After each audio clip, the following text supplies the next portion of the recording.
menjaga Indonesia kaya. Ayo pernah kita bersyukur, rakyat terus bersatu padu, pemerintah yang adil dan jujur, pimpin negaraku maju. Dari Aceh hingga Papua, kita semua bersaudara, bekerja dan berdoa, bangga dan bersahaja untuk Indonesia Raya.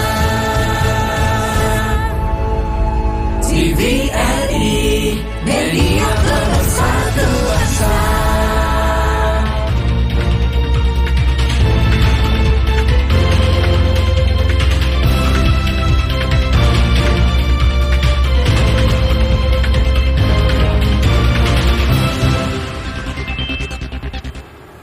Selamat pagi saudara dimanapun Anda berada, senang sekali Klik Indonesia Pagi kembali hadir menjumpai Anda selama 1 jam ke depan. Kali ini bersama saya Andin Wijaya. Ya, dan saya Anggi DJ. Saudara, sejumlah informasi telah kami siapkan dan segera kami hadirkan untuk menemani pagi Anda. Kita simak inilah 2 cuplikan Klik Indonesia Pagi selengkapnya.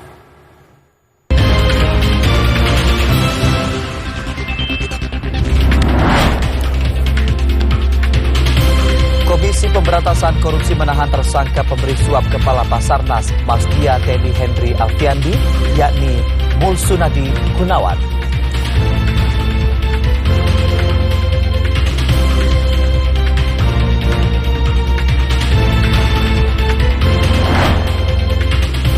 Barreskrim Polri menjadwalkan pemeriksaan terhadap 6 saksi terkait dugaan tindak pidana pencucian uang terhadap pemimpin Ponpes Al Zaitun Panji Gumilang.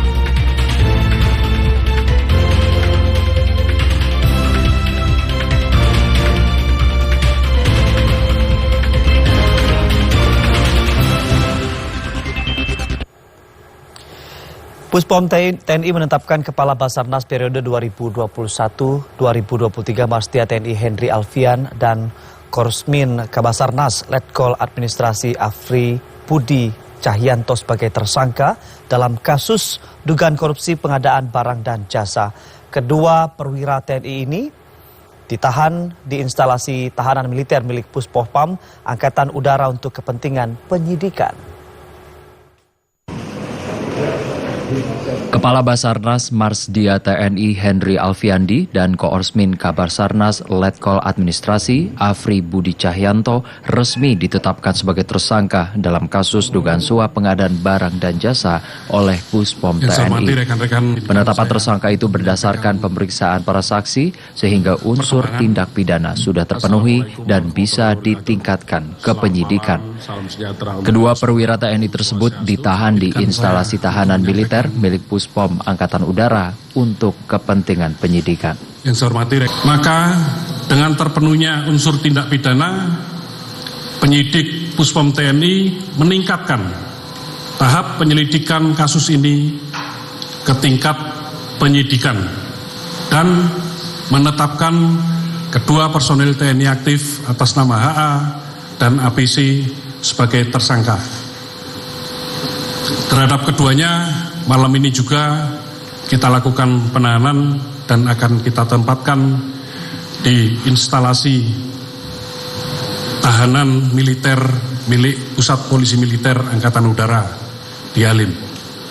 Dan Puspom TNI Marsda TNI Agung Handoko mengatakan Kabasarnas Marsdia TNI Henry dan Korsmin Kabasarnas Letkol Administrasi Afri Budi Cahyanto diduga menerima suap dari proyek alat deteksi reruntuhan Basarnas.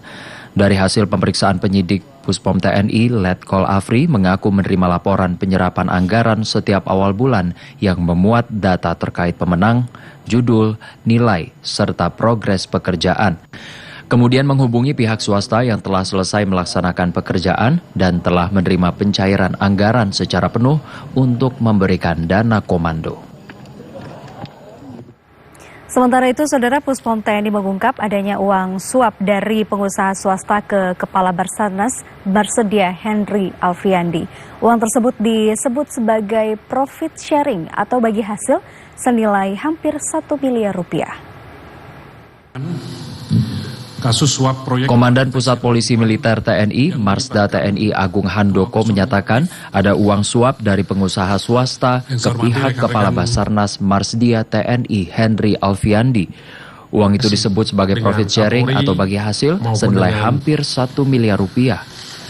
Dan Puspom TNI mengatakan profit sharing adalah istilah yang digunakan oleh Koorsmin Kabasarnas Letkol Arif Budi Cahyanto. Profit sharing itu diserahkan pihak swasta bernama Marilia atau Mary selaku Direktur Utama PT Intertekno Grafika Sejati. Kemudian uang tersebut diduga berkaitan dengan pengadaan proyek alat deteksi reruntuhan. ABC menerima uang dari saudari Mary sejumlah 999.710.400 rupiah pada hari Selasa 2023 sekira pukul 14.00 di parkiran salah satu bank di Mabes TNI AL. Yang pengakuan ABC, uang tersebut adalah uang dari hasil profit sharing atau pembagian keuntungan dari pekerjaan pengadaan alat pencarian korban reruntuhan yang telah selesai dilaksanakan atau dikerjakan oleh PT Intertekno Grafika Sejati. Dan Puspom TNI Marsda TNI Agung Handoko menyatakan Letkol Arif Budi Cahyanto mengaku tujuan Marilia memberikan uang itu adalah memenuhi kewajibannya untuk memberikan keuntungan dari pekerjaan yang telah dilaksanakan. Sementara itu, Komisi Pemberantasan Korupsi KPK menahan tersangka pemberi suap Kabasarnas Marsdia TNI Henry Alfiandi, yakni Mulsunadi Gunawan. Selain itu, sebelumnya tersangka Mulsunadi Gunawan menyerahkan diri ke Gedung Merah Putih KPK pada Senin pagi 31 Juli 2023. Sudah diumumkan KPK pada hari apa? Wakil Ketua KPK Alexander Marwata mengatakan Komisaris Utama PT Multi Grafika Cipta Sejati Mulsunadi Gunawan ditahan selama 20 hari ke depan terhitung Senin 31 Juli hingga 19 Agustus 2023 di Rutan KPK Cabang Merah Putih untuk keperluan penyelidikan. Sebelumnya Mulsunadi Gunawan menyerahkan diri ke Gedung Merah Putih KPK pada Senin pagi didampingi oleh kuasa hukumnya Juniper Girsang. Wakil Ketua KPK mengungkap alasan Mulsunadi Gunawan baru menyerahkan diri pada Senin 31 Juli 2023 sebab yang bersangkutan sedang melakukan perjalanan bisnis ke luar negeri. Penahanan yang bersangkutan yang pada saat itu belum bisa dilakukan karena yang bersangkutan sedang melakukan perjalanan bisnis ke luar negeri dan yang bersangkutan berjanji Senin ini hadir di KPK untuk mempertanggungjawabkan apa yang disangkakan pada yang bersangkutan. Jadi pada hari ini MG sudah kita tetapkan sebagai tersangka minggu lalu dan pada hari ini akan dilakukan penahanan untuk 20 hari ke depan. Sebelumnya KPK telah menetapkan 5 tersangka dalam kasus dugaan suap proyek pengadaan barang dan jasa di lingkungan Basarnas tahun anggaran 2021-2023. Kelima tersangka yakni Kepala Basarnas periode 2021-2023, Marsdia TNI Henry Alfiandi, Koordinator Administrasi Kepala Basarnas Letkol Afri Budi Cahyanto, dan 3 tersangka lain dari pihak swasta yakni Komisaris Utama PT Multi Grafika Cipta Sejati, Mulsunadi Gunawan, Direktur Utama PT Intertekno Grafika Sejati, Marilia, dan Direktur Utama PT Indah Abadi Utama, Romi Aidil.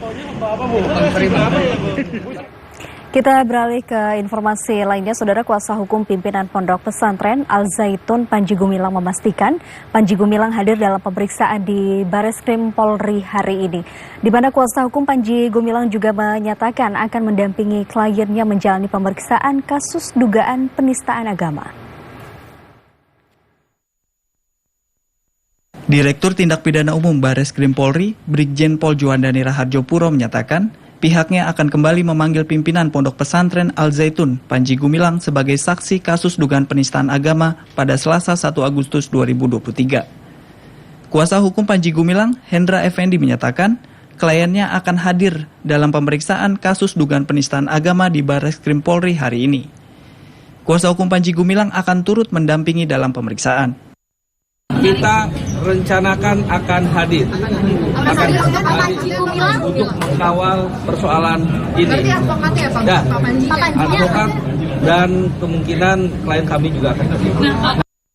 Sebelumnya, Barreskrim Polri menjadwalkan pemeriksaan terhadap Panji Gumilang sebagai saksi pada Kamis 27 Juli 2023. Namun pada pemeriksaan tersebut, Panji Gumilang tidak hadir dengan alasan sakit dan disebut masih dalam tahap pemulihan akibat patah tulang di bagian tangan kirinya. Barreskrim Polri tengah menangani kasus dugaan tindak pidana penistaan agama, ujaran kebencian, dan penyebaran berita bohong yang diduga dilakukan pimpinan Pondok Pesantren Al Zaitun Panji Gumilang. Dalam kasus tersebut, Barreskrim Polri telah memeriksa 38 saksi dan 16 ahli diantaranya ahli agama, ahli pidana, hingga ahli sosiologi. Selain itu, Barreskrim Polri juga mulai menyelidiki dugaan tindak pidana pencucian uang dan penyalahgunaan uang zakat yang diduga dilakukan oleh Panji Gumilang. Sementara itu, Barreskrim Polri menjadwalkan pemeriksaan terhadap 6 saksi terkait dugaan tindak pidana pencucian uang Panji Gumilang pada Selasa 1 Agustus 2023. Jika 6 saksi tidak hadir, penyidik akan melakukan gelar perkara dan menaikkan status ke penyidikan. Barreskrim Polri menjadwalkan pemeriksaan terhadap 6 orang saksi dari pihak Al Zaitun terkait dugaan tindak pidana pencucian uang TPPU terhadap pimpinan Pondok Pesantren Al Zaitun Panji Gumilang pada Selasa 1 Agustus 2023. 6 saksi tersebut diantaranya Ketua Pengurus Yayasan Pesantren Indonesia, IP, Sekretaris Pengurus Yayasan Pesantren Indonesia yang juga anak kandung Panji Gumilang, APU, dan Bendahara Yayasan Pesantren Indonesia, IS. Karopenmas Divisi Humas Polri Brigjen Pol Ahmad Ramadan menyatakan, Barreskrim Polri akan melakukan gelar perkara dan menaikkan status dari penyelidikan menjadi penyidikan jika 6 saksi tidak hadir memenuhi panggilan penyidik. Barreskrim Polri meminta ke-6 saksi agar kooperatif memenuhi panggilan penyidik untuk dimintai keterangan terkait dugaan TPPU Panji Gumilang. Sementara itu, Kejaksaan Agung akan memeriksa mantan Menteri Perdagangan Muhammad Lutfi pada hari ini, di mana Muhammad Lutfi diperiksa sebagai saksi kasus izin ekspor minyak sawit mentah atau CPO periode 2021 hingga 2022. Kejaksaan Agung memastikan akan memeriksa mantan Menteri Perdagangan Muhammad Lutfi sebagai saksi dalam kasus dugaan korupsi izin ekspor minyak sawit mentah atau CPO serta produk turunannya pada Selasa 1 Agustus 2023. Kepala Pusat Penerangan dan Hukum Kejaksaan Agung, Ketut Sumedana menyatakan, Muhammad Lutfi diperiksa terkait pemberian izin ekspor minyak sawit mentah periode 2021 hingga 2022 untuk 3 tersangka korporasi yakni Wilmar Group, Permata Hijau Group, dan Musimas Group. Sebelumnya, Muhammad Lutfi pernah diperiksa sebagai saksi dalam perkara korupsi izin ekspor minyak sawit mentah atau CPO dan produk turunannya pada 22 Juni 2023. Sebelumnya, Kejaksaan Agung juga memeriksa Menko Perekonomian Erlangga Hartarto untuk dimintai keterangan dalam kasus izin ekspor minyak sawit mentah pada 24 Juli 2023. Kejaksaan Agung telah menetapkan 5 tersangka dalam kasus izin ekspor minyak mentah. Kelima tersangka telah divonis 5 hingga 8 tahun penjara dan membayar uang pengganti sebesar 6,47 triliun rupiah.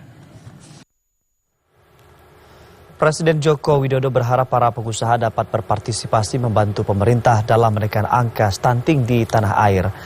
Pemerintah menargetkan angka stunting untuk prevalensi turun di angka 14% pada tahun 2024. Presiden Joko Widodo menginginkan persoalan stunting di Indonesia dapat diselesaikan dengan cepat meski hal tersebut bukan hal yang mudah. Hal itu disampaikan Presiden Joko Widodo pada pengukuhan DPN Apindo di Jakarta. Presiden Joko Widodo menjelaskan tingkat stunting turun dari 37% pada 2015 menjadi 22% di tahun 2022. Selain itu, pada tahun 2024, pemerintah menargetkan tingkat stunting turun di angka 14%. Karena itu, Presiden menilai dibutuhkan kerjasama dari berbagai pihak, termasuk para pengusaha, agar tingkat stunting dapat mencapai targetnya.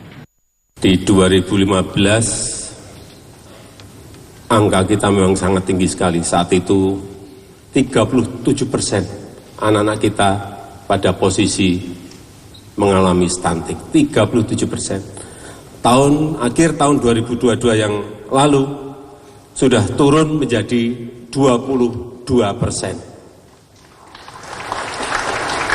Target kita nanti di 2024 sudah menjadi 14%. Tapi itu saya lihat di lapangan bukan hal yang mudah.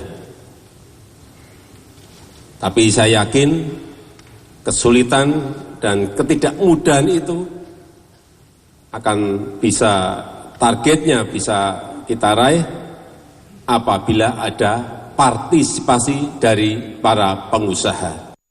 Presiden Joko Widodo menyatakan Indonesia memiliki bonus demografi yang harus dimanfaatkan dengan baik, sehingga anak-anak Indonesia harus terbebas dari stunting.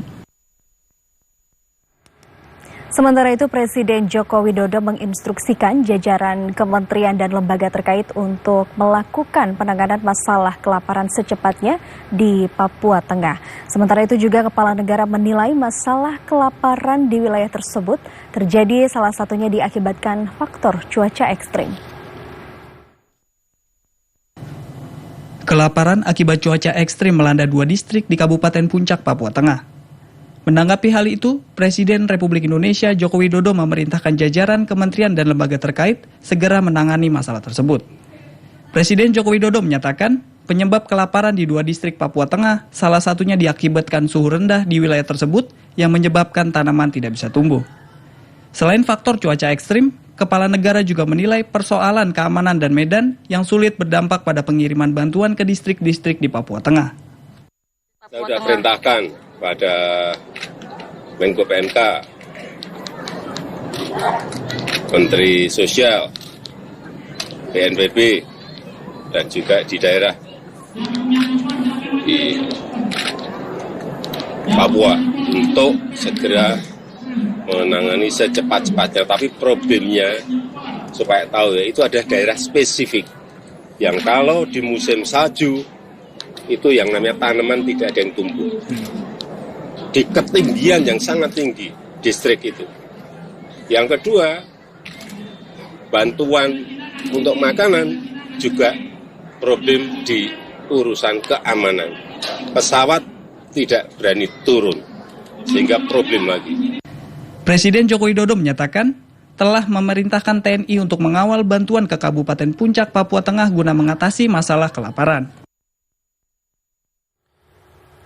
Badan Nasional Penanggulangan Bencana BNPB akan mengirimkan bantuan makanan dan logistik ke Provinsi Papua Tengah yang dilanda kelaparan. Bantuan akan disalurkan langsung ke warga yang membutuhkan. Gubernur Kepala BNPB Letjen TNI Suharyanto dan Menteri Koordinator Bidang Pembangunan Manusia dan Kebudayaan Menko PMK Muhadjir Effendi akan bertolak ke Kabupaten Papua Tengah Rabu lusa untuk mendukung upaya penanganan darurat kekeringan di kawasan Pegunungan Tengah Papua, Kabupaten Puncak, Provinsi Papua Tengah. BNPB akan membawa dan menyerahkan langsung bantuan dan dukungan logistik serta peralatan kepada pemerintah Kabupaten Puncak. Bantuan yang akan dibawa BNPB ke Papua Tengah meliputi makanan siap saji sebanyak 10.000 paket, rendang kemasan 3.000 paket, susu protein 3.000 paket, dan sembako 3.000 paket. Sedangkan dukungan logistik lainnya yang akan diserahkan yakni 2.000 tenda gulung, 10.000 lembar selimut, 2.000 lembar matras, 2.000 kasur lipat, 2.000 setel pakaian anak, 2.000 setel pakaian dewasa, tenda pengungsi, 20 unit genset listrik, 3 unit motor trail, dan 50 ton beras. Pendistribusian logistik dan peralatan dari BNPB kepada masyarakat terdampak kekeringan akan dibantu oleh TNI dan Polri, mengingat kondisi medan yang berat dan hanya dapat dilalui dengan kendaraan roda 2 serta helikopter.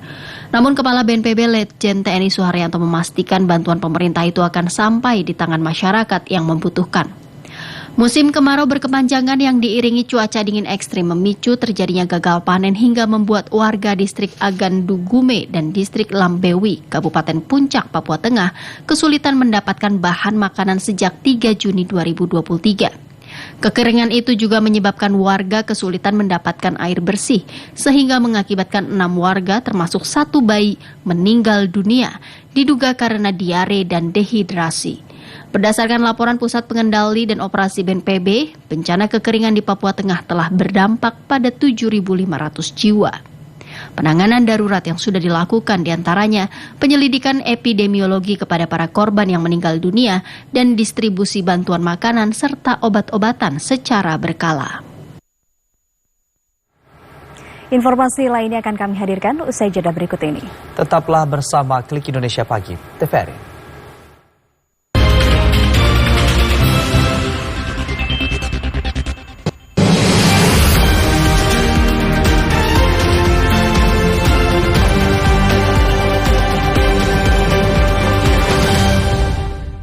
Mahkamah Konstitusi menggelar sidang putusan pengujian material Kitab Undang-Undang Hukum Perdata Nomor 93 Tahun 2022 yang diajukan oleh Yayasan Indonesian Mental Health Association dibacakan langsung oleh Ketua MK Anwar Usman Senin 31 Juli 2023. MK mengabulkan permohonan dengan menyatakan keadaan dungu, sakit otak atau mata gelap adalah bagian dari penyandang mental dapat ditaruh di bawah pengampunan. Amar putusan mengadili 1. Mengabulkan permohonan para pemohon untuk sebagian. 2. Menyatakan kata dungu, sakit otak atau mata gelap dan kata halus dalam pasal 433 Kitab Undang-Undang Hukum Perdata bertentangan dengan Undang-Undang Dasar Negara Republik Indonesia tahun 1945. Selain itu, MK menolak permohonan pemohon untuk seluruhnya uji material Undang-Undang Pilkada Nomor 62 Tahun 2023 oleh Eli Engelberg Lasut dan Mokhtar Arunde Parapaga yang menguji masa jabatan kepala daerah. Sementara permohonan tidak dapat diterima pengujian material Kitab Undang-Undang Hukum Perdata Nomor 63 Tahun 2023 oleh Utari Sulestiawati yang menguji unsur riba. Pengujian material Undang-Undang Partai Politik Nomor 69 Tahun 2023 oleh Elia Duhulu yang menguji masa jabatan Ketua Umum Partai Politik. Pengujian Undang-Undang Kejaksaan Republik Indonesia Nomor 70 Tahun 2023 oleh Perkumpulan Masyarakat Anti Korupsi Indonesia yang menguji kewenangan jaksa untuk menyelidiki perkara kolusi dan nepotisme. Pengujian Undang-Undang Pemberantasan Tindak Pidana Korupsi Nomor 64 Tahun 2023 oleh Marion yang menguji penetapan advokat sebagai tersangka peringatan penyidikan. MKTV News melaporkan.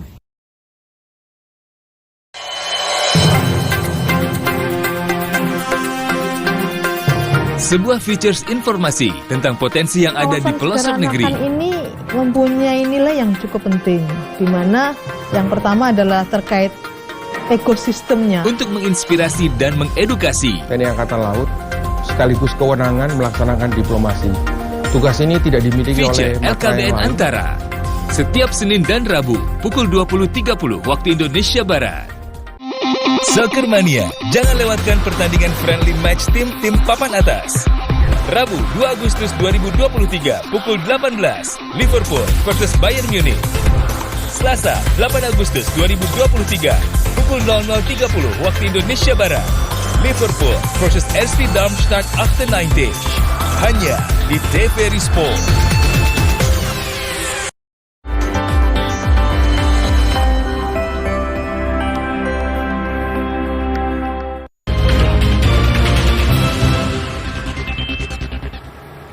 Terima kasih saudara Anda masih bersama kami di Klik Indonesia Pagi.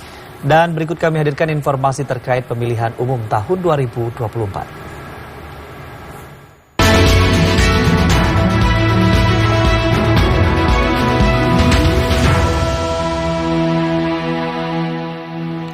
Saudara Presiden Joko Widodo mengingatkan masyarakat, khususnya para pengusaha, untuk berhati-hati memilih pemimpin pada Pilpres tahun 2024. Kepala negara menilai kepemimpinan di tahun berikutnya sangat menentukan bagi Indonesia untuk menjadi negara maju. Presiden Joko Widodo menyampaikan kepada semua pihak termasuk para pengusaha untuk berhati-hati dalam memilih pemimpin Indonesia untuk masa depan. Hal itu disampaikan Presiden Jokowi dalam pengukuhan pengurus DPN Apindo di Jakarta. Presiden Joko Widodo menjelaskan peluang Indonesia untuk berkembang dari negara berpendapatan menengah ke negara maju diprediksikan terjadi dalam 13 tahun yang akan datang karena adanya bonus demografi.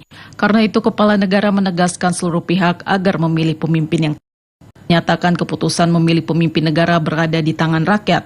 Kepala negara juga berharap seluruh pihak dapat memutuskan secara matang calon pemimpin Indonesia di masa yang akan datang, tidak hanya untuk pemilihan umum pada tahun 2024, tapi juga pada pesta demokrasi di tahun-tahun berikutnya.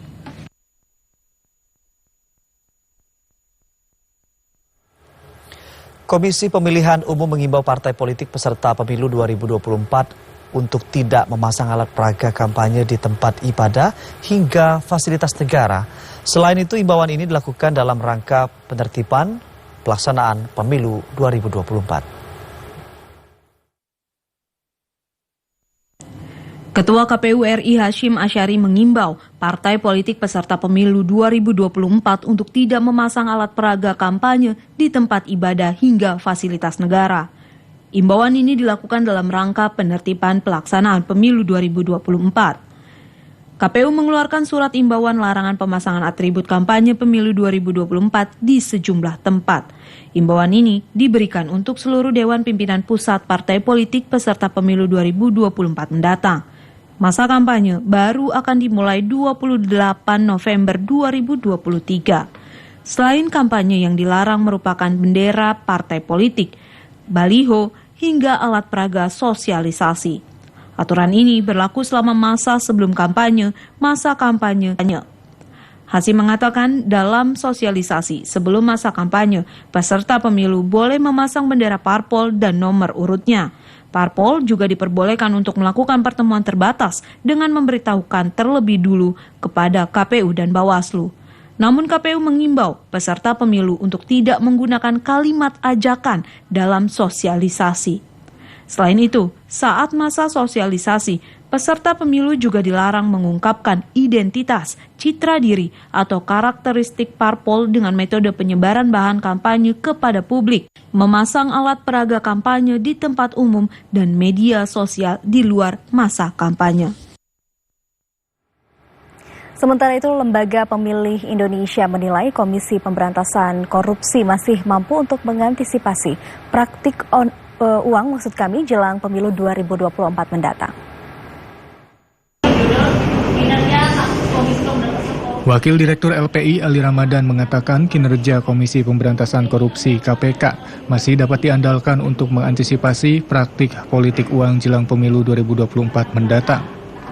Hal itu berdasarkan hasil survei LPI terhadap kinerja KPK yang diluncurkan pada Senin 31 Juli 2023. Wakil Direktur LPI mengungkapkan mayoritas responden menilai KPK telah menginisiasi program politik cerdas berintegritas atau PCB, yang salah satu tujuannya menghindari money politik jelang pesta demokrasi 2024 mendatang.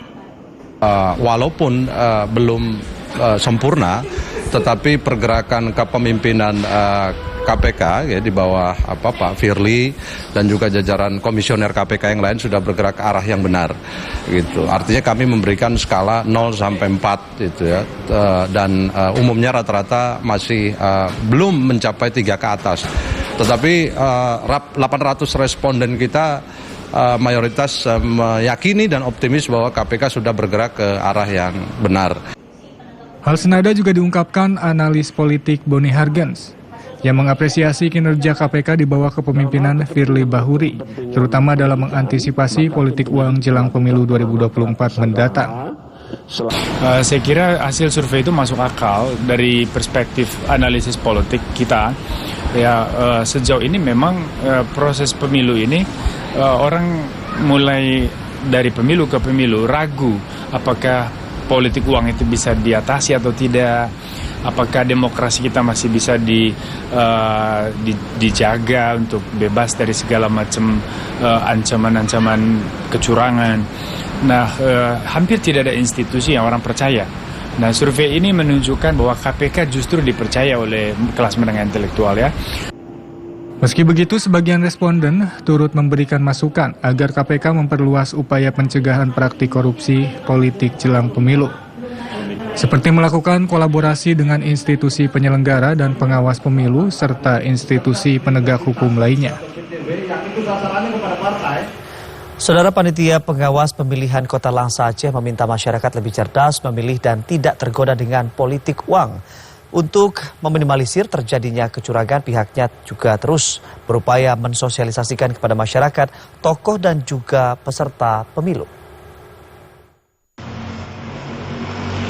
Politik uang merupakan salah satu pelanggaran yang rawan dilakukan pada setiap pemilu, sehingga penting menanamkan kesadaran kepada masyarakat bahwa politik uang akan merusak tatanan demokrasi karena melahirkan pemimpin dari proses pemilu yang curang.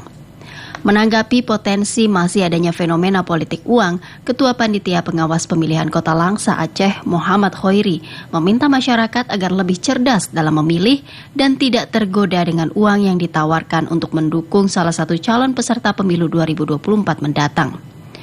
Begitupun sebaliknya, para peserta pemilu diminta tidak menawarkan uang kepada masyarakat dengan tujuan memperoleh suara pemilih. Kita berharap bahwa di pemilu 2024 pemilih itu lebih cerdas dengan menolak semua bentuk money politik. Kemudian para peserta pemilu juga demikian. Para calon legislatif, calon DPD, kemudian calon kepala daerah itu juga kita berharap tidak menawarkan uang untuk masyarakat agar memilih dirinya, agar pada pemilu 2024 ke depan bebas dari praktek money politik di Kota Langsa. Ketua Panwasli Kota Langsa Khoiri menambahkan, sebagai langkah antisipasi untuk mencegah ataupun meminimalisir terjadinya kecurangan pada pemilu 2024 mendatang, pihaknya akan terus melakukan sosialisasi kepada masyarakat, para tokoh, dan peserta pemilu, sehingga pelaksanaan pemilu dapat berjalan jujur, adil, dan bersih tanpa ada permainan politik uang. Dari Langsa, Mulyadi melaporkan.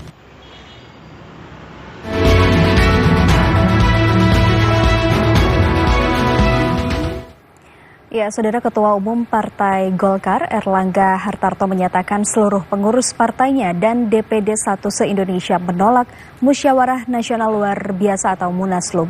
Sikap penolakan pengurus DPD terhadap Munaslup tersebut merupakan hasil pertemuan di Bali pada 30 Juli 2023.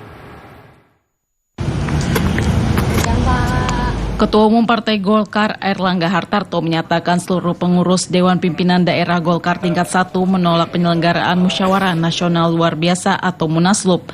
Penolakan itu juga mendapatkan dukungan dari para senior Partai Golkar termasuk Yusuf Kala. Hal itu disampaikan Ketua Umum Partai Golkar Erlangga Hartarto di Kompleks Istana Kepresidenan Jakarta. Ketua Umum Partai Golkar menjelaskan penolakan tersebut merupakan hasil rapat di Bali pada 30 Juli 2023. Selain soal Munaslup, agenda ke depan juga dibahas dengan seluruh ketua DPD Golkar. Ya, seluruh pengurus Golkar DPD 1 menolak Munaslup. Jadi seluruh senior menolak Munaslup. Itu hasil semalam yang di Bali itu, Pak? Itu hasil yang semalam di Bali. Selain itu apa lagi, Pak? Ya, selain itu tentu agenda-agenda ke depan. Ketua Umum Partai Golkar Erlangga Hartarto juga memberikan tanggapannya terkait pernyataan Ketua Umum Partai Golkar periode 2004 hingga 2009 Yusuf Kala yang meminta Golkar menjadi partai yang mandiri dan tidak bergantung pada koalisi dalam mengambil langkah politik. Ketua Umum Partai Golkar Erlangga Hartarto menilai kerjasama dengan partai lain diperlukan agar bisa maju dalam pemilihan presiden. Ketua Umum Partai Golkar periode 2004-2009 Yusuf Kala mengungkapkan tidak setuju dengan isu Musyawarah Nasional Luar Biasa atau Munaslup yang marak terdengar beberapa waktu terakhir. Politisi senior Partai Golkar ini menilai jika terjadi perpecahan dalam internal partai maka berpengaruh pada raihan suara pemilu 2024. Ketua Umum Partai Golkar periode 2004 hingga 2009, Yusuf Kala mengungkapkan tidak menyetujui dengan Munaslup yang bergulir di internal Partai Golkar jelang pemilu 2024. Yusuf Kala menilai seluruh internal Partai Golkar harus bersatu agar dapat memenangkan pemilu 2024. Wakil Presiden ke-10 dan 12 ini juga meminta agar partai tidak dilibatkan dalam kondisi yang sulit. Hal itu disampaikan Yusuf Kala usai menghadiri seminar anak muda untuk politik di Gedung DPR RI Jakarta. Bagaimana bisa menang kalau pecah gitu kan? Dia harus bersatu dulu. Tujuannya apa? Ya, syarat-syarat diberikan. Berikanlah karena Erlangga sudah diberikan mandat. Hanya dalam tahun lalu atau sekarang yang baru. Masa mau diberikan lagi? Jangan terlibat, jangan Golkar dilibatkan situasi yang sulit. Sementara Ketua Umum Partai Golkar Erlangga Hartarto menyatakan, Partai Golkar membutuhkan kerjasama dalam menghadapi kontestasi pemilu 2024. Hal ini diungkapkan Erlangga Hartarto menanggapi pernyataan politisi senior Golkar, Yusuf Kala yang meminta Golkar mandiri dan tidak bergantung kepada koalisi. Kerjasama selalu diperlukan karena Golkar butuh kerjasama partai untuk maju dalam pemilihan presiden. Makasih ya Pak. Politisi senior Golkar Yusuf Kala meminta kader Golkar untuk tetap bersatu dan membantu Erlangga Hartarto sebagai ketua umum dalam mengemban tugas hingga akhir jabatannya. Sementara itu, 38 ketua DPD Partai Golkar se-Indonesia sepakat menolak wacana Musyawarah Nasional Luar Biasa atau Munaslup Partai Golkar. Para ketua DPD berkomitmen satu komando di bawah kepemimpinan Erlangga Hartarto sampai akhir masa kepemimpinannya. Para ketua DPD Partai Golkar dari 38 provinsi yang menggelar pertemuan di Bali sepakat untuk menolak wacana Munaslup yang kini tengah bergulir. Bahkan para ketua DPD Partai Golkar akan fokus memenangkan seluruh agenda Partai Golkar untuk pemilu 2024 bersama Ketua Umum Partai Golkar Erlangga Hartarto. Wakil Ketua Umum Partai Golkar Ahmad Doli Kurnia Tanjung mengatakan pertemuan di Bali yang diinisiasi para ketua DPD Golkar se-Indonesia menyatakan 100% menolak Munaslup Partai Golkar dan meminta semua pihak untuk memahami serta tidak mengganggu Partai Golkar. Oleh karena itu kami tidak mau pekerjaan yang sudah kami lakukan yang tinggal 6 bulan lagi ini terganggu dengan hal-hal yang bisa merusak hasil konsolidasi kali ini. Nah, oleh karena itu kami sudah kaji, kami ini adalah Partai Golkar, partai tertua di Indonesia. Partai ini besar karena kami semua committed, kami punya komitmen dan taat terhadap apa yang sudah kami putuskan. Kami sudah putuskan ini di Munas, kami sudah putuskan di Rapimnas dan di Rakernas. Kami komit satu komando di bawah kepemimpinan Pak Erlangga Hartarto untuk menyelesaikan semua agenda selama 5 tahun ini. Partai Golkar adalah bagian dari pemerintahan Presiden Joko Widodo. Oleh karena itu, seluruh DPD Partai Golkar mendorong agar Erlangga Hartarto tetap bersama Jokowi termasuk menghadapi agenda pemilihan presiden dan wakil presiden pada pemilu 2024 mendatang. Haris Yadi, TVRI melaporkan. Kementerian Energi dan Sumber Daya Mineral (ESDM) mengimbau masyarakat yang ingin membeli gas LPG 3 kg dapat melakukan pendaftaran terlebih dahulu. Penyaluran gas LPG 3 kg akan dilakukan secara tepat sasaran dengan menggunakan data kartu identitas penduduk. Direktur Jenderal Minyak dan Gas Kementerian ESDM, Tutuka Aryaji mengatakan pembelian LPG 3 kg nantinya hanya akan ditujukan bagi masyarakat yang sudah terdaftar. Pendaftaran ini bersifat wajib bagi pengguna gas LPG 3 kg agar tepat sasaran. Tutuka menyatakan pemerintah akan memberikan batas waktu hingga 31 Desember 2023 bagi masyarakat yang akan melakukan pendaftaran. Dalam registrasi tersebut akan mengacu pada data terpadu kesejahteraan sosial DTKS dan data pensasaran percepatan penghapusan kemiskinan ekstrim P3KE. Sebelumnya Sekretaris Perusahaan PT Pertamina Patraniaga Irto Ginting mengatakan bagi masyarakat yang belum terregistrasi dalam data P3KE yang menjadi acuan untuk pembelian gas LPG 3 kg bisa melakukan pendaftaran di sub penyalur resmi LPG 3 kg oleh PT Pertamina. Informasi lainnya, Saudara, Presiden Joko Widodo meresmikan sodetan Sungai Ciliwung di daerah Jatinegara, Jakarta Timur. Sodetan ini diharapkan dapat mengatasi 65% persoalan banjir di Jakarta. Yang saya hormati para tokoh-tokoh. Presiden Joko Widodo meresmikan beroperasinya sodetan Sungai Ciliwung yang berlokasi di Jalan Oto Iskandar Dinata, Jatinegara, Jakarta Timur. Pembangunan sodetan Ciliwung merupakan tindak lanjut upaya mengatasi banjir di kota Jakarta setelah sebelumnya dilakukan normalisasi Ciliwung dan pembangunan Waduk Ciawi dan Sukamahi di Bogor. Presiden Joko Widodo menjelaskan, dengan adanya sodetan diharapkan dapat mengatasi 65% persoalan banjir di Jakarta. Sangat kompleks. Dan untuk penanganan banjir di Jakarta itu belum cukup. Karena kita di Jakarta tidak hanya ngurusi yang namanya Sungai Ciliwung saja. Ada 12 sungai yang lain yang juga perlu ditangani secara baik.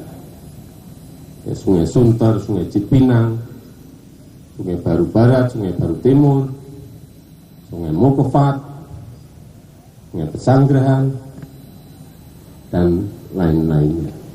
Belum kita ngurusi yang namanya banjir rob yang naik ke daratan DKI Jakarta. Sekali lagi, penanganan banjir Jakarta ini harus dilakukan dari hulu sampai hilir secara komprehensif. Untuk mengatasi banjir di Jakarta secara keseluruhan masih perlu dilakukan kerjasama berbagai pihak. Selain Ciliwung, masih ada 12 sungai lainnya yang perlu mendapat perhatian untuk mengatasi banjir serta adanya banjir rob. Kita beralih ke informasi lain, Saudara. Badan Nasional Penanggulangan Bencana bersama beberapa kementerian dan lembaga terkait melakukan sejumlah antisipasi menghadapi puncak kemarau yang lebih kering yang diprediksi pada Agustus dan September mendatang. Pemerintah melakukan upaya modifikasi cuaca untuk menampung air di danau hingga sumur. Kepala BNPB Letjen TNI Suharyanto mengatakan BNPB bersama beberapa kementerian dan lembaga terkait melakukan sejumlah antisipasi menghadapi puncak kemarau yang lebih kering yang diprediksi pada Agustus dan September. Pemerintah melakukan upaya modifikasi cuaca untuk menampung air di danau hingga sumur. Kepala BNPB mengatakan kekeringan, BNPB akan meminta daerah-daerah yang rawan dilanda kekeringan memastikan ketersediaan air. Imbauan ini diberikan kepada daerah-daerah untuk memastikan ketersediaan air di wilayah, khususnya di daerah yang sering timbul kekeringan, seperti di wilayah Jawa Barat dan sebagian wilayah Jawa yang diprediksi akan mengalami kekeringan yang cukup signifikan. Selain itu, BNPB bekerja sama dengan BRIN hingga BMKG untuk melakukan modifikasi cuaca untuk mendatangkan hujan, sehingga air tersebut dapat ditampung di danau hingga embung. Suharyanto mengatakan BNPB juga bekerja sama dengan Badan Restorasi Gambut dan Mangrove untuk membuat sumur bor sehingga air di sumur bor dapat dimanfaatkan warga jika kekeringan melanda.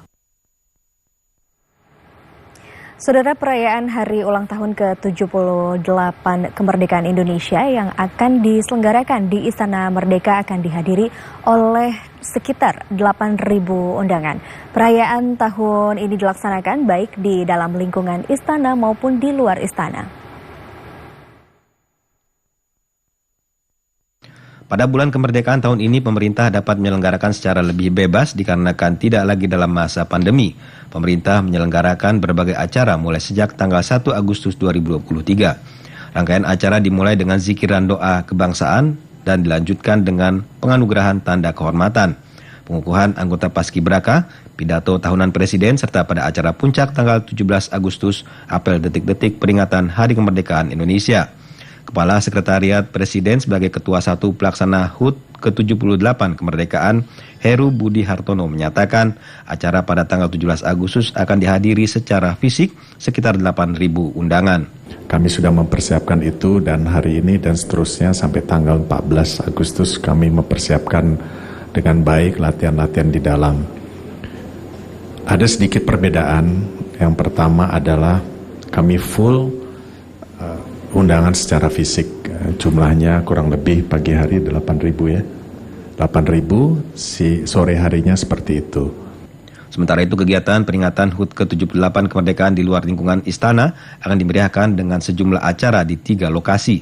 Di antaranya pagelaran angklung yang diikuti 15.000 peserta dan istana berkebaya yang akan dilaksanakan di luar kompleks istana.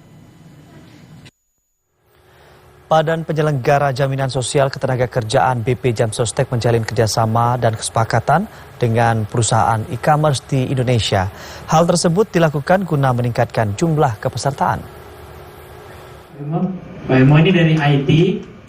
Jalinan kerjasama BP Jam Sostek bersama perusahaan e-commerce Shopee Indonesia merupakan upaya BP Jam Sostek dalam memperluas jangkauan dan memberikan kemudahan akses terhadap perlindungan jaminan sosial ketenagakerjaan bagi seluruh mitra dan pengguna Shopee.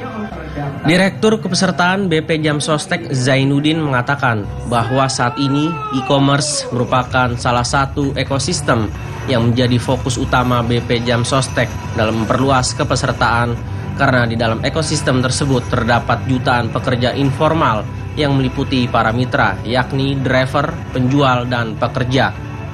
Pertama, kenapa e-commerce ya? Jadi kan perintah Pak Presiden itu kita ngelindungin orang lebih banyak.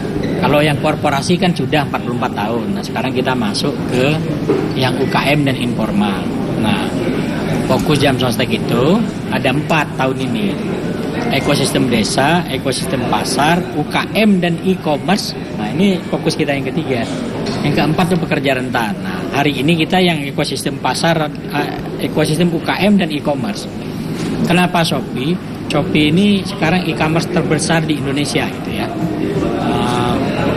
Katanya datanya Kemenkop UKM itu tahun ini ada 24 juta orang menuju UKM menuju digital gitu ya. Nah, jadi kita harus siap-siap gimana ya cara ngelindungi para pekerja yang masuk digital. Kalau yang di pasar rakyat tadi kan kita datangin cukup kan. Kalau ini dia nggak ada kan, nggak kelihatan kan. Nah, hari inilah kita gandeng Shopee dan tentu nanti pasti e-commerce yang lain juga pasti kita gandeng. Direktur Kepesertaan BP Jam Sostek Zainuddin berharap seluruh mitra Sofi dan masyarakat pekerja untuk mendaftarkan dirinya menjadi peserta BP Jam Sostek dengan memanfaatkan kanal daftar dan bayar yang saat ini sudah tersedia di aplikasi Shopee. Ada di email. Informasi lain yang akan kami hadirkan usai jeda berikut ini. Tetaplah bersama Klik Indonesia Pagi TVRI.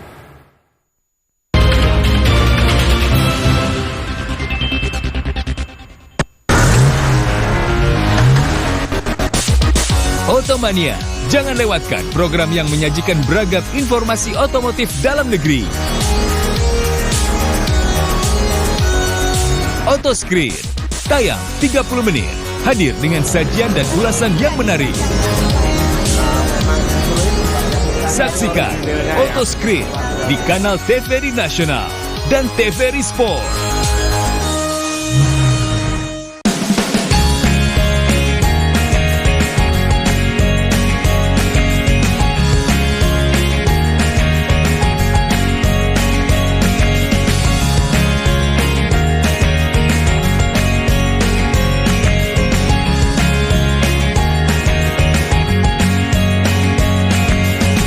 Saksikan Sobat Milenial setiap Sabtu hanya di TVRI.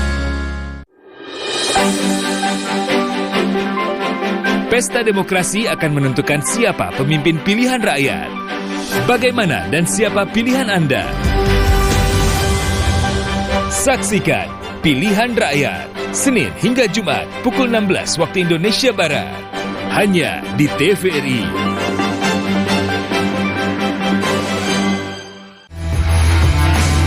Spirit, tayangan olahraga 30 menit menyajikan beragam bidang olahraga yang dikemas secara menarik. Juga menampilkan pelaku olahraga di bidangnya.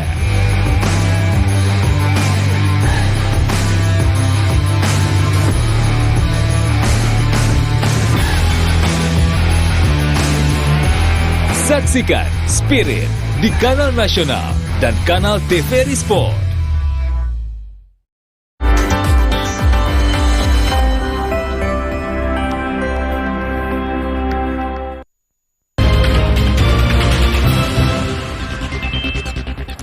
Selamat pagi dan terima kasih Anda kembali bersama kami Klik Indonesia Pagi TVRI.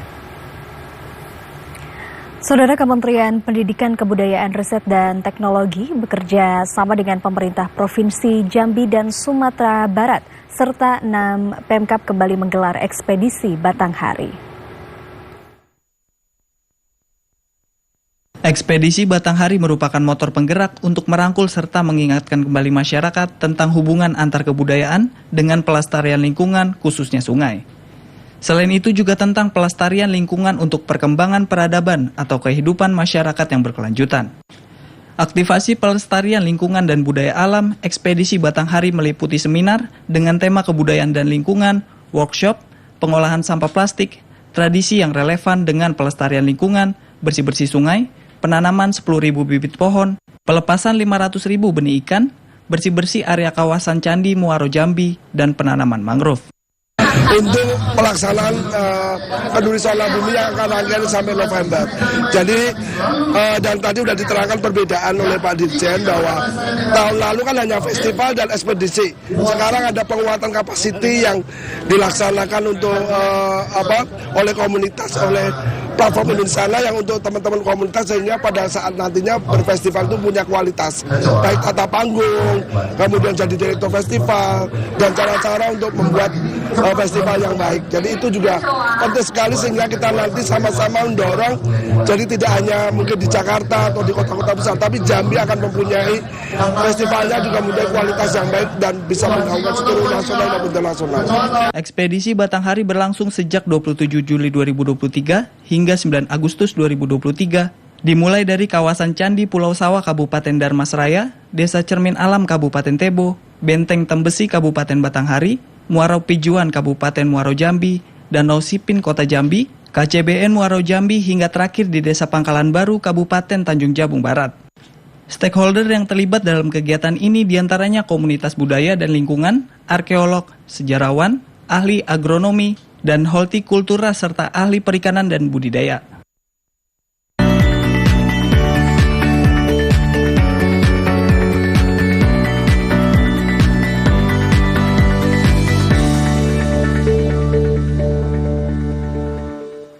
Sorotan internasional, saudara, bom bunuh diri Pakistan menewaskan sedikitnya 45 orang dan melukai 200 lainnya.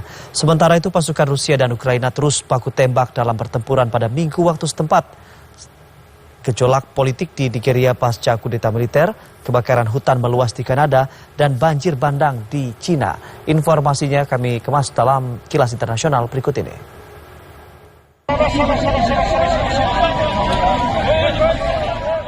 Para korban yang terluka parah diterbangkan ke rumah sakit setelah bom bunuh diri pada rapat umum politik di Provinsi Khyber Pakhtunkhwa, Pakistan, menewaskan sedikitnya 45 orang dan melukai 200 lainnya. Para korban yang terluka parah diangkut dengan helikopter militer dari Bajaur. Rekaman gambar memperlihatkan tentara dan petugas penyelamat membawa korban dengan tandu ke helikopter yang akan membawa mereka ke rumah sakit di ibu kota Provinsi Peshawar. Ledakan bom bunuh diri itu terjadi di pertemuan Partai Konservatif Jamiat Ulama Islam Fazel atau JUIF di bekas daerah suku Bajaur yang berbatasan dengan Afghanistan. Polisi mengungkapkan ledakan bom dilakukan oleh serangan pengebom bunuh diri yang meledakkan rompi bahan peledaknya di dekat panggung tempat beberapa pemimpin senior partai itu duduk. Keadaan darurat telah diumumkan di rumah sakit Bajaur dan daerah sekitarnya. Pasukan Rusia dan Ukraina terus baku tembak dalam pertempuran pada Minggu waktu setempat. Kementerian Pertahanan Rusia melaporkan tentara Rusia menyerang tentara Ukraina di beberapa wilayah termasuk Kupiansk, Donetsk, dan Limansk di Ukraina Timur dan juga Zaporizhia.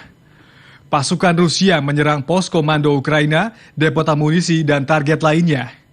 Pasukan pertahanan udara Rusia juga mencegat helikopter Mi-8 Ukraina dan sejumlah drone atau pesawat tak berawak. Sementara itu, Staf Umum Angkatan Bersenjata Ukraina juga mengeluarkan laporan perang yang menyebutkan bahwa dalam 24 jam terakhir, tentara Ukraina terus melakukan pertempuran sengit dengan tentara Rusia di berbagai wilayah. Tentara Ukraina melakukan beberapa serangan udara terhadap posisi personil dan peralatan Rusia dan menyerang sistem peperangan elektronik Rusia. Unjuk rasa anti-Prancis digelar di Kedutaan Besar Prancis di ibu kota Niger, Niamey. Prancis memperingatkan bahwa mereka tidak akan mentolerir serangan apapun terhadap kepentingannya setelah pendukung pro-junta di Niger melempari kedutaan Prancis dengan batu, membakar bendera Prancis, dan meneriakan slogan-slogan anti-Prancis. Junta militer Niger berusaha menggalang dukungan menjelang pertemuan puncak darurat kepala negara Afrika Barat di Nigeria. Para kepala negara Afrika Barat akan memutuskan tindakan lebih lanjut untuk menekan tentara agar memulihkan tatanan konstitusional menyusul kudeta terhadap Presiden Niger Mohamed Bazoum.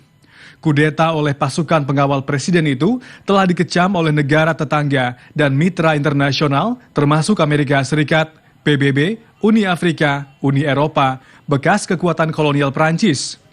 Mereka menolak mengakui pemimpin baru dan menuntut agar Presiden Bazoum dikembalikan ke tampuk kekuasaan.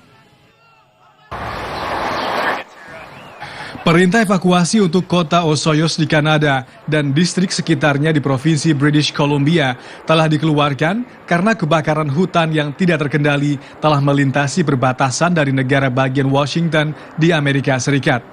Otoritas Penanggulangan Kebakaran Hutan British Columbia menyatakan kebakaran hutan yang disebut Eagle Bluff itu hanya berjarak sekitar 4 km dari Osoyoos dan diperkirakan melahap kawasan seluas 2.200 hektar di sisi perbatasan Kanada. Osoyoos memiliki populasi sekitar 6.700 jiwa. Petugas informasi distrik Okanagan Similkameen Eric Thompson menyatakan pada Minggu sore waktu setempat bahwa mereka memusatkan perhatian pada sumber daya di sisi timur titik api.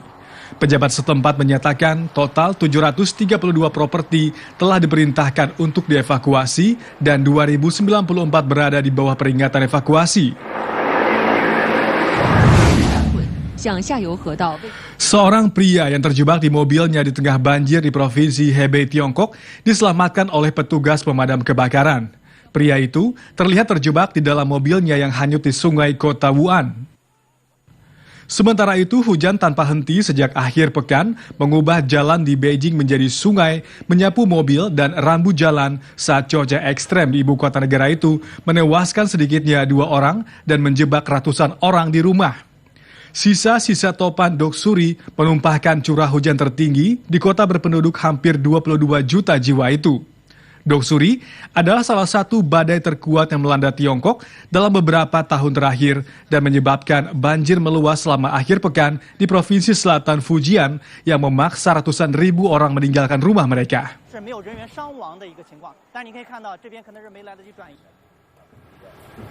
Dan saudara, informasi tadi sekaligus menutup perjumpaan kita di Klik Indonesia pagi kali ini.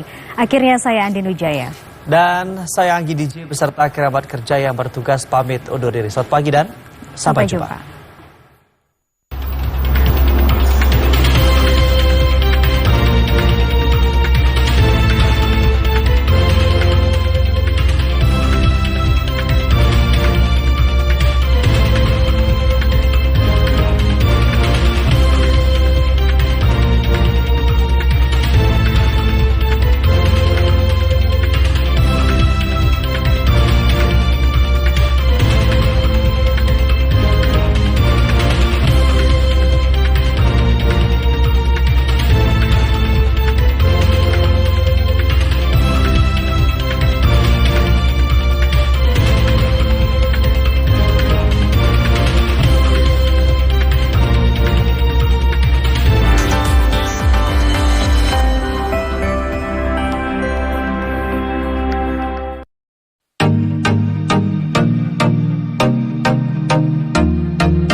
Sebarkanlah, hey, tunggu dulu. Periksalah kalimat, kok banyak tanda seru. Banyak huruf besar, mata gue jadi ngilu. Coba dicari beritanya dulu.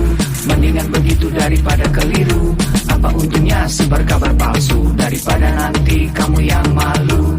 Cek dulu, daripada nanti kamu yang malu. Cek dulu, siapa tahu hoax. Yuk.